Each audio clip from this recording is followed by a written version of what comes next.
Environment related जितने भी conventions हैं उस सीरीज़ का ये दूसरा वीडियो है। फर्स्ट लेक्चर पहले ही अपलोड हो चुका है, आप जाके देख सकते हैं, जिसमें हमने Stockholm conference on human environment के बारे में बात की थी। आज हम UN conference on environment and development, जिसको यूएन CED भी कहते हैं, UNCED, इसके बारे में डिस्कस करेंगे। और इस कॉन्फ्रेंस को हम अर्थ समिट भी कहते हैं और रियो डी जेनेरियो समिट भी कहते हैं, जो कि 1992 में हुआ था। रियो डी जेनेरियो समिट इसलिए कहते हैं क्योंकि ये इसी जगह पर ये कॉन्फ्रेंस हुई थी, और ये 20 साल बाद हुई थी हमारे United nation conference on human environment के बाद। तो 20 साल बाद ये कॉन्फ्रेंस हुई। तो हमने देखा था पिछले लेक्चर में कि उस वाले कॉन्फ्रेंस में बहुत खास कुछ कदम उठाए नहीं गए थे, बातचीत की गई थी, यूनेप का फॉर्मेशन हो गया था। उसके बाद भी कई सारी एक्टिविटीज़ हुई हैं और फाइनली ये कॉन्फ्रेंस होती है 20 साल बाद। तो 1985 में क्या हुआ था, पहली बार ओजोन होल डिटेक्ट किया गया। ठीक है, अब इस बारे में चिंता जाहिर की गई, बहुत सारी स्टडीज़ रिसर्च चल रही थी, तो ओजोन होल डिटेक्ट किया गया। फिर उसके बाद ब्रंटलैंड रिपोर्ट आती है हमारी अप्रैल 1987 में। कौन लेकर आता है, UN world commission on environment and development. ये एक रिपोर्ट निकालती है, आवर कॉमन फ्यूचर। और इसी टाइम सस्टेनेबल डेवलपमेंट जो है, इस टर्म को कॉइन किया जाता है और इसका मतलब निकाला जाता है।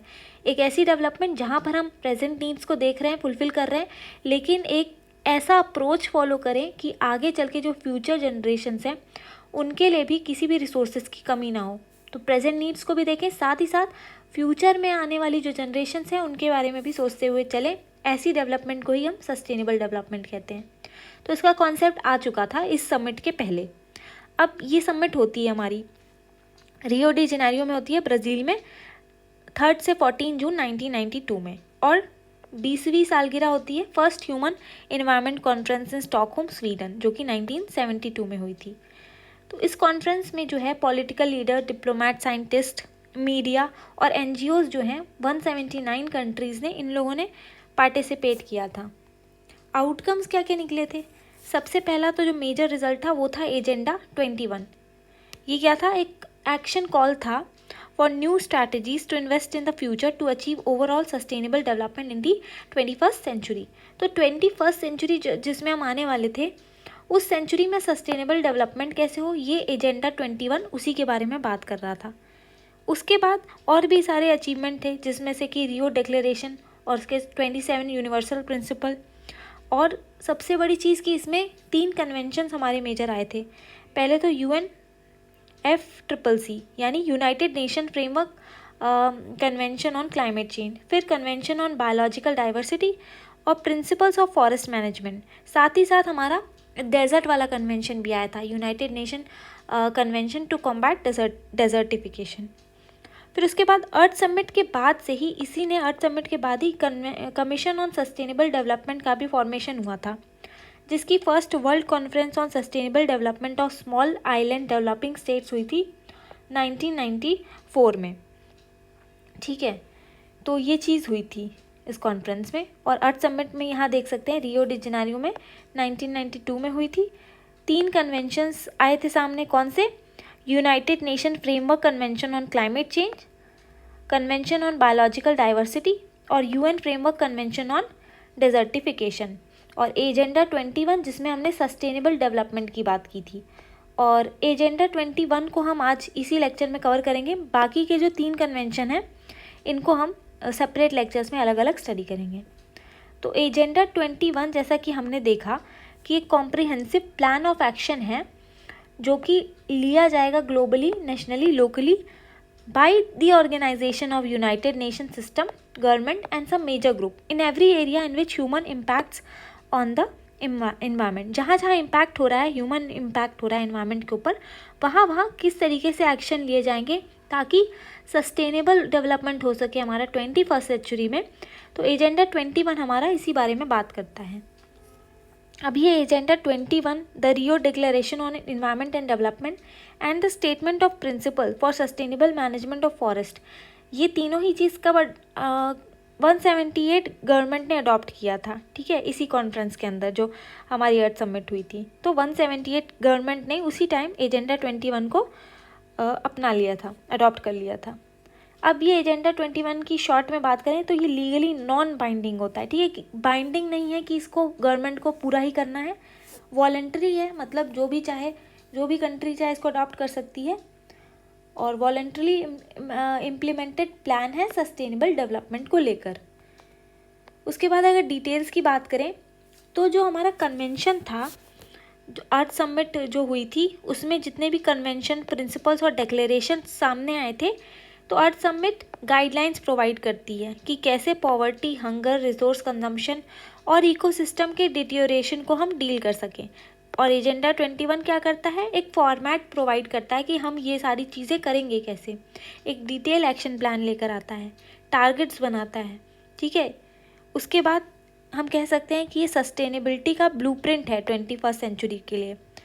ऑप्शंस प्रोवाइड करता है कि कैसे लैंड, एयर, वाटर में जो डिटेरियोरेशन हो रहा है उसको हम कॉम्बैट कर सकें, साथ ही साथ हैबिटेट्स और उनकी डाइवर्सिटी को साथ में ही कंजर्व भी कर सकें। फिर ये डील करता है पॉवर्टी से, ओवर कंजम्पशन से, हेल्थ और एजुकेशन, इन सारे एस्पेक्ट को ही कवर करके चलता है। प्रमोट करता है ये रोल्स फॉर ऑल, यानी कि ये सबको इंक्लूड करके चलता है कि हर किसी का रोल है, चाहे वो गवर्नमेंट हो, बिजनेस हो, साइंटिस्ट हो, टीचर्स हो, इंडिजिनस पीपल हो या यूथ हो, सबका ही एक रोल है सस्टेनेबल डेवलपमेंट के अचीवमेंट को लेकर, और इन सभी को हमें डिसीजन मेकिंग प्रोसेस में इन्वॉल्व करना होगा। उसके बाद ये ऐसी इन प्रैक्टिसेस को इनकरेज करता है जो कि रिड्यूस करती हैं environmentally and socially detrimental processes. लेकिन रिड्यूस तो हम कर रहे हैं ऐसी प्रोसेसेस, लेकिन ऐसे रिड्यूस करें जिससे हमें इकोनॉमिक सक्सेस भी मिल पाए, ठीक है, इकोनॉमिक सक्सेस भी हो, साथ ही साथ एनवायरनमेंट का नुकसान भी ना हो। तो ऐसी ये प्रोवाइड करता है हमारा फ्रेमवर्क। उसके बाद हम बात करते हैं कि एजेंडा 21 के अब आगे क्या क्या हुआ था। तो देखिए, commission on sustainable development create किया गया था 1992 में, जिससे कि हमारी जो एनवायरनमेंट वाली जो अर्थ समिट हुई थी उसका फॉलोअप लिया जा सके, मॉनिटर किया जा सके कि उसमें जो एग्रीमेंट हुए थे वो लोकल, नेशनल, रीजनल और इंटरनेशनल लेवल पर किस तरीके से इम्प्लीमेंट हो रहे हैं। और ये डिसाइड किया गया कि 5 ईयर रिव्यू लिया जाएगा अर्थ समिट का 1997 में। अच्छा, अब जो एजेंडा 21 है इसका फुल इम्प्लीमेंटेशन और the programme for further implementation of agenda 21 and the commitments to the Rio Principles was strongly reaffirmed at the World Summit on Sustainable Development held in Johannesburg, South Africa from 26 August to 4 September 2002। 2002 में जो है agenda 21 आगे कैसे implement होगा, रियो principles कैसे आगे बढ़ेंगे, तो इन सबको रीअफर्म किया गया था इस समिट में, जो कि हुई थी जोहान्सबर्ग में इन द ईयर 2002। उसके बाद ये हुई थी हमारी एक कॉन्फ्रेंस सस्टेनेबल डेवलपमेंट को लेके। दूसरी कब हुई थी, फिर 2012 में हुई थी, जिसको UN conference on sustainable development कहा जाता है। तो world summit on sustainable development हुआ था 2002 में, और उसके 10 साल बाद हुआ था हमारा UN conference on sustainable development. तो ये दोनों ही चीज़ें हमारी एजेंडा 21 से लिंक्ड हैं। उसके बाद सस्टेनेबल डेवलपमेंट है तो इसमें कुछ गोल्स भी लिए गए थे। 2000 में millennium development goals, 8 millennium development goals हैं, उनको लेकर आया गया था। फिर वही गोल्स जो हैं उसको रिप्लेस कर दिया गया सस्टेनेबल डेवलपमेंट गोल्स से 2015 में, जो कि 17 सस्टेनेबल डेवलपमेंट गोल्स लाए गए। तो ये था हमारा पूरा एजेंडा 21। मिलेनियम डेवलपमेंट गोल्स और सस्टेनेबल डेवलपमेंट गोल ये हम सेपरेटली पढ़ेंगे। तो आज हमने UN conference on environment and development देखा, कैसे इन्वायरमेंट और डेवलपमेंट को अब हम साथ में लेके चलेंगे। साथ ही साथ एजेंडा 21 जो आया था इसमें वो देखा हमने। नेक्स्ट लेक्चर में आपसे मिलते